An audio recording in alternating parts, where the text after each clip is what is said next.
ગરુડ પુરાણમાં ગરુડજી અને નારાયણ કે શ્રી કૃષ્ણ વચ્ચેનો જે સંવાદ જે છે એના વિશે વાત કરો. ગરુડજી શું શું પૂછે છે અને ભગવાન નારાયણ ભગવાન વિષ્ણુ શું જવાબો આપે છે.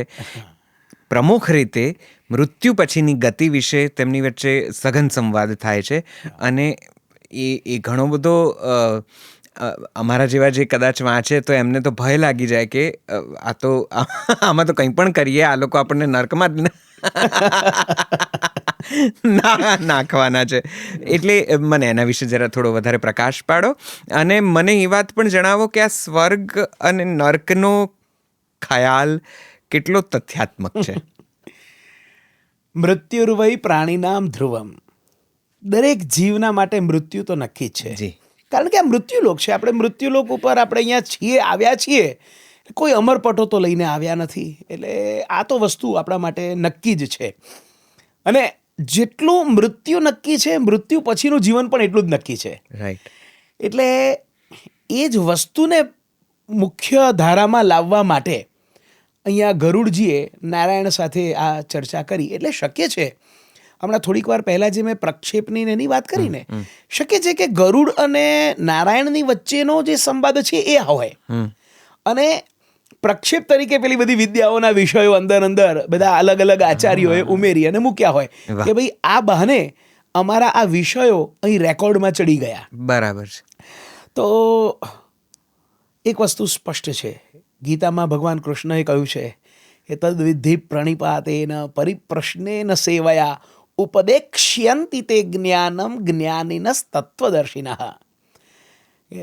પ્રણિપાત, પરિપ્રશ્ન અને સેવા, એનાથી તમારે ગુરુ પાસે જઈ અને વિનમ્રતાથી પ્રશ્ન પૂછવો અને ત્યારે એ ગુરુ તમને એનો ઉત્તર આપશે. શ્રીમદ ભગવદ્ ગીતામાં ભગવાન કૃષ્ણએ કહ્યું છે. તો આ જ લક્ષણો ગરુડજીમાં હતા. પ્રણિપાતપૂર્વક ગયા છે. પરિપ્રશ્ન બહુ જ પોલાઇટલી, એમણે સામેવાળાને એવું ના લાગવું જોઈએ કે આ મારી પરીક્ષા થઈ રહી છે કે શું. તો એમણે પણ ભગવાન પાસે એટલી જ વિનમ્રતાથી ભગવાનને પ્રશ્ન કર્યા અને આ બધા શરૂઆતના અવાંતર પ્રશ્નો તો બધા થયા અને પછી મૃત્યુ વિશે ચર્ચા જે આ બીજા કલ્પમાં શરૂ કરી. તો ત્યાં પણ ભગવાને મૃત્યુ પછીની ગતિમાં, એટલે મૃત્યુ શું છે, મૃત્યુર્વય પ્રાણીનામ ધ્રુવમ, ભગવાને આ જ વાત ત્યાં આગળ પણ કરી છે. અન્ય પુરાણોમાં પણ આપણને મૃત્યુ સનાતન છે એ તો બધે જગ્યાએ આપણને જોવા મળે છે. વેદોમાં પણ એ જ રીતે ચર્ચાઓ છે. તો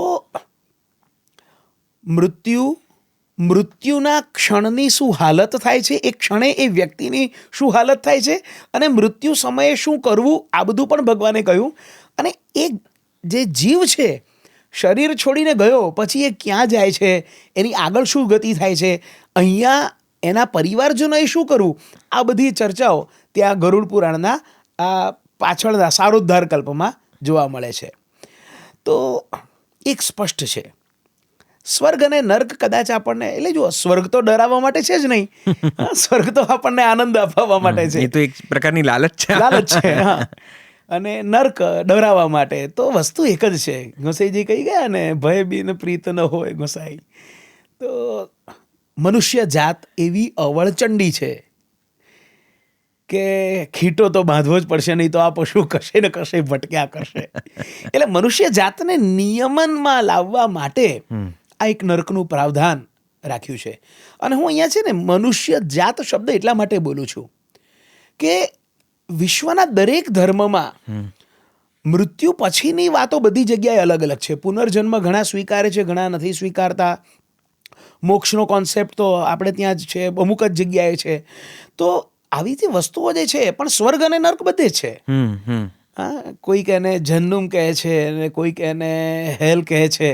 હા, હેવન હેલ ને એવી રીતે અલગ અલગ શબ્દોમાં. એટલે દરેક ધર્મએ આ બંને વ્યવસ્થાઓ સ્વીકારેલી છે. જી જી. એનો મતલબ કે સ્વર્ગ અને નર્ક એ એવી વ્યવસ્થા છે કે જે સ્વાભાવિક રીતે એ ધર્મના એ સંપ્રદાયના પ્રવક્તાઓને પણ થયું કે મનુષ્યને જો નિયમમાં રાખવો હશે તો આ બે વસ્તુઓ એની આગળ મૂકવી જ પડશે.